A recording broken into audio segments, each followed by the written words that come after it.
अभी आप सुन रहे हैं महाकाल म्यूजिक 2 का शानदार प्रस्तुति। महाकाल म्यूजिक 2 का नए नए ऑडियो और वीडियो देखने के लिए चैनल को सब्सक्राइब करें और बेल आइकन दबाना ना भूलें। अभी आप सुन रहे हैं रुकेश राज की शानदार प्रस्तुति।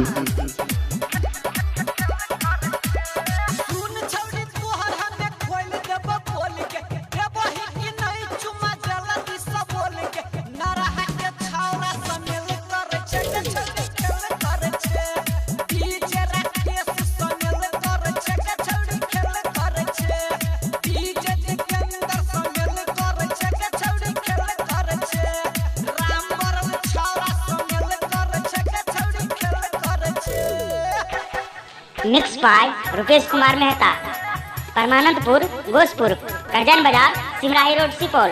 Contact 9334848140।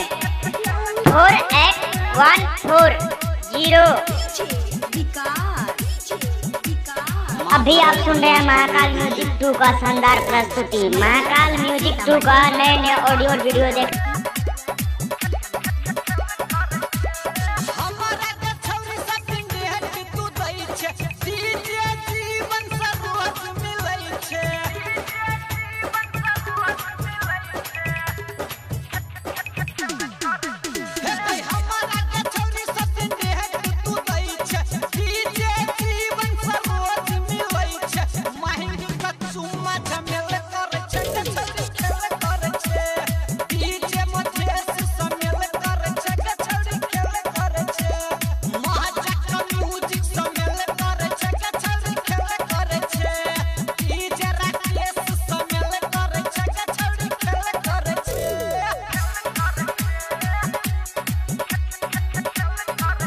Mix by DJ Rukesh Raj.